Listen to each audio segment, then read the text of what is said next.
Doctor ইউনূসের সরকারের মাথা নষ্ট হয়ে গেছে।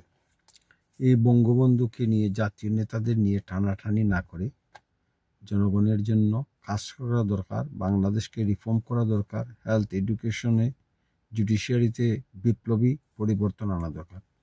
আজ একটি অধ্যাদেশের মাধ্যমে মুক্তিযোদ্ধাদের সংজ্ঞার পরিবর্তন করা হয়েছে। বলা হয়েছে রাষ্ট্রের জনক বঙ্গবন্ধু শেখ মুজিবুর রহমান, বাংলাদেশের প্রথম প্রধানমন্ত্রী তাজউদ্দিন সহ জাতীয় নেতারা মুক্তিযোদ্ধা নন, তারা মুক্তিযুদ্ধের সহযোগী।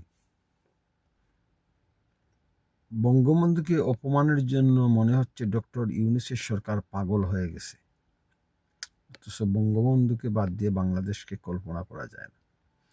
যে মানুষটি 13 বছর জেল কেটেছেন বাংলাদেশের স্বাধীনতার জন্য, যে মানুষটি বারবার মৃত্যুমুখে পতিত হয়েছিলেন বাংলাদেশের স্বাধীনতার আন্দোলন সংগ্রাম পরিচালনা করতে গিয়ে, সেই মানুষটিকে বলা হচ্ছে মুক্তিযুদ্ধের সহযোগী। যে মানুষটার নামে বাংলাদেশ স্বাধীন হয়েছে, যে না মানুষটা বাংলাদেশের স্বাধীনতার ডাক দিয়েছিলেন,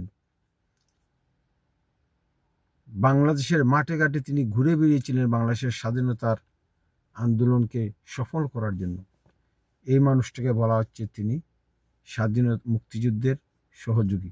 সেই মন ডক্টর ইউনূসের গভর্নমেন্ট। ডক্টর ইউনূসকেও মানে কি বলবো, বঙ্গবন্ধুর অবর্তমানে তাজউদ্দিন আহমেদ মুক্তিযুদ্ধ পরিচালনা করেছিলেন।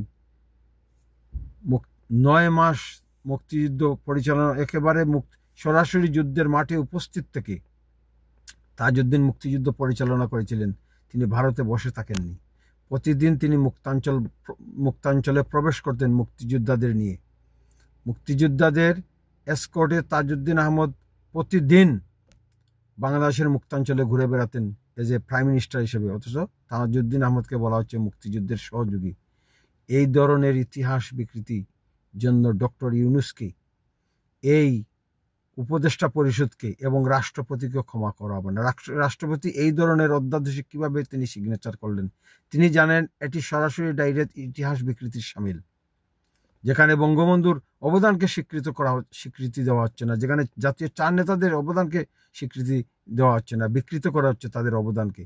এই ধরনের অর্ডিন্যান্সে রাষ্ট্রপতির সিগনেচার করা ঠিক হয়নি। ডক্টর ইউনূসকে সাবধান হতে হবে। বঙ্গবন্ধু, মুক্তিযুদ্ধ, মুক্তিযোদ্ধাদের আত্মত্যাগ, মুক্তিযুদ্ধের ইতিহাস, 71-এর চেতনাকে নিয়ে টানাটানি করলে অসুবিধা হবে।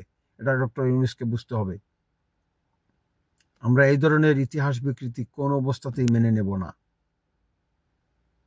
জাতীয় সঙ্গীতকে অবমাননা, মুক্তিযোদ্ধাদের অবমাননা, রাজাকারদের বলা হয় বাংলাদেশের ভিড়। যে রাজাকার 1971 সালের অপরাধী যার ফাঁসি হয়েছে তাকে উচ্চ আদালত ছেড়ে দিচ্ছে। বাংলাদেশে তাহলে কারা দখল করেছে? এত বড় একটা বৈষম্য বিরোধী বিপ্লব কি তাহলে হাতছাড়া হয়ে গেল? ফ্যাসিস্ট শেখ হাসিনার কে অপমান করতে গিয়ে, ফ্যাসিস্ট শেখ হাসিনার সমালোচনা করতে গিয়ে তারা এখন মুক্তিযুদ্ধকে, মুক্তিযোদ্ধাদের হাত দিচ্ছে। বাংলাদেশের মুক্তিযুদ্ধের ইতিহাসকে তারা বদলে দিতে চাইছে। এটা আমরা কোনো অবস্থাতেই মেনে নেব না। বঙ্গবন্ধুকে তার অবস্থানে, বঙ্গবন্ধুর অবস্থানকে নিয়ে কেউ টানাটানি করবেন না। এখনো কোটি কোটি মুক্তিযুদ্ধ প্রিয় মানুষ বাংলাদেশে আছে, যারা শেখ হাসিনা এবং আওয়ামী লীগকে ঘৃণা করে, যে তারা বঙ্গবন্ধুকে, জাতীয় নেতাদের ভালোবাসে, মুক্তিযুদ্ধকে ভালোবাসে, মুক্তিযুদ্ধের ইতিহাসকে এরা এখনো বুকে ধারণ করে, মুক্তিযুদ্ধের চেতনাকে এরা বুকে ধারণ করে। জয় বাংলা।